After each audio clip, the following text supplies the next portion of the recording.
Good night everyone, my name is Eshan and tonight I'll be talking about what is a community of practice. And my question to you all is, do you have a community of practice at your work?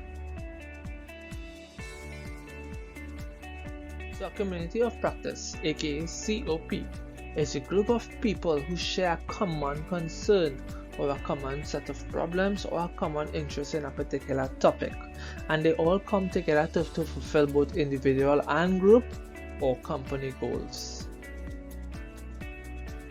So this COP group could fall into many different categories. For example, we could use this group to inspire one another. We could use this group in order to figure out problems or to figure out goals and work together to complete those goals. A community of practice could also kickstart innovation in a company. And without further ado, I'm going to be talking about NESC and how it is we could develop a community of practice within our company.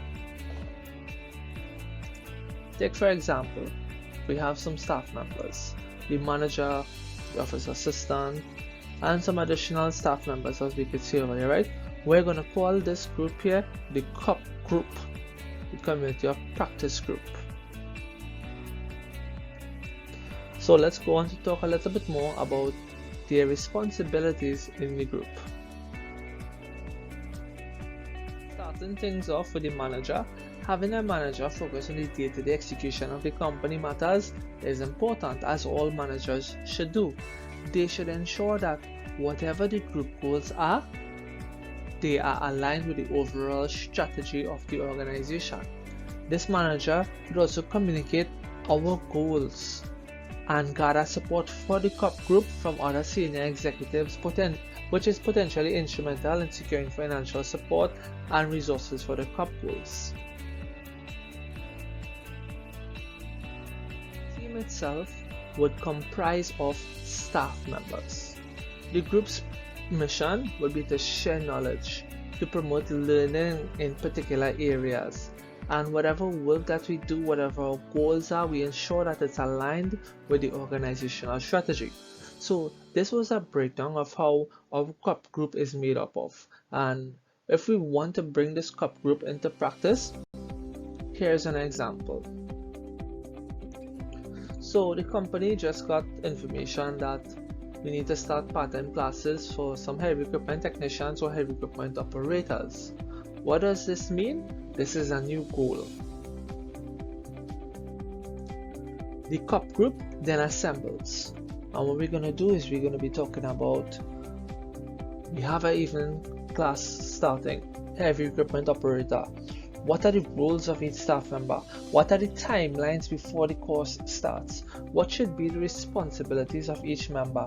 And this is where we sort out any conflict resolutions, because it's important to understand that even though a heavy equipment operator course might be different from an IT course or an electrical course, it's important to understand that the course represents NESC, and we have to work together to ensure that NESC survives in the long run. So the group plans, and for example, in this particular image that we're seeing over here, the heavy equipment area in the back, we're going to work together. So the electrician, he's going to say, alright, well, I'm going to fix all the lights in the building to ensure that when the evening class starts, that the students and the instructor has proper lighting, he has proper current in the place.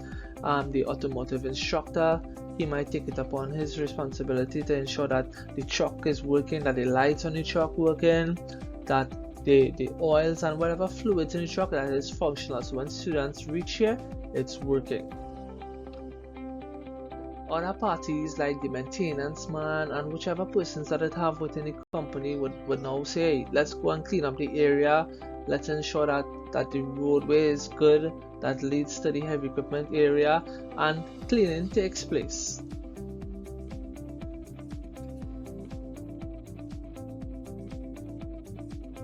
As soon as everyone does their part, we now have a functional course that is starting where everyone works together, where we're promoting knowledge management, where everyone says, here is the scene, we work together, we accomplish this goal, each person had a part in it.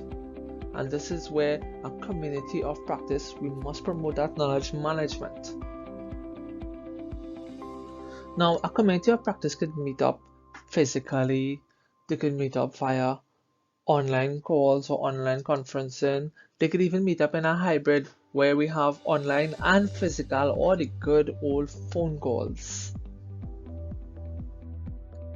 It's very, very important that the COP group engages in regular communication, because the secret to success in maintaining a community of practice is regular communication and collaboration.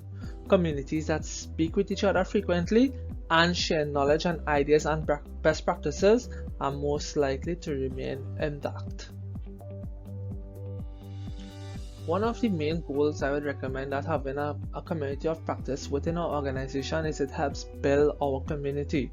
Remember that a community of practice is a cost-effective way to foster learning among staff members and amongst everybody, to encourage collaboration with the team and to promote innovation in an organization. And I'd like to share a few words of encouragement, and that is, the beauty of an open organization is that it's not about pedaling harder, but about tapping into new sources of power both inside and outside to keep pace with all the fast-moving changes in your environment. And with that being said, I want to share some tips in order for you to create a community of practice at your work. Now, a community of practice could be any particular topic that you want to talk about, right? But here's a particular example that I want to share.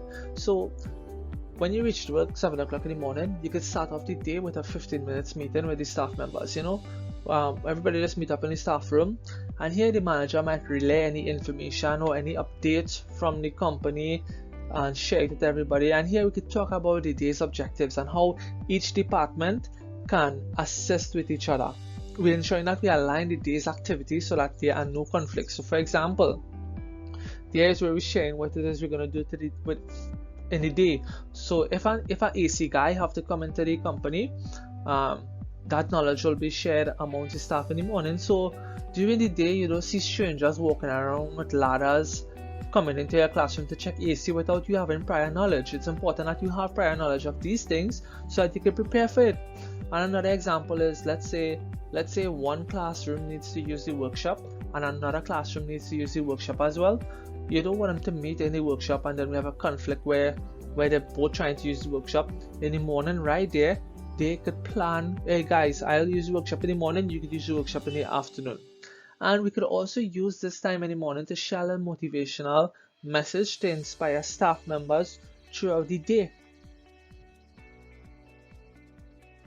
So guys, I encourage you today to start a community of practice at your workplace and to ensure that you have smooth sailing throughout the day in your work environment. Have a blessed day and I hope you enjoyed the presentation.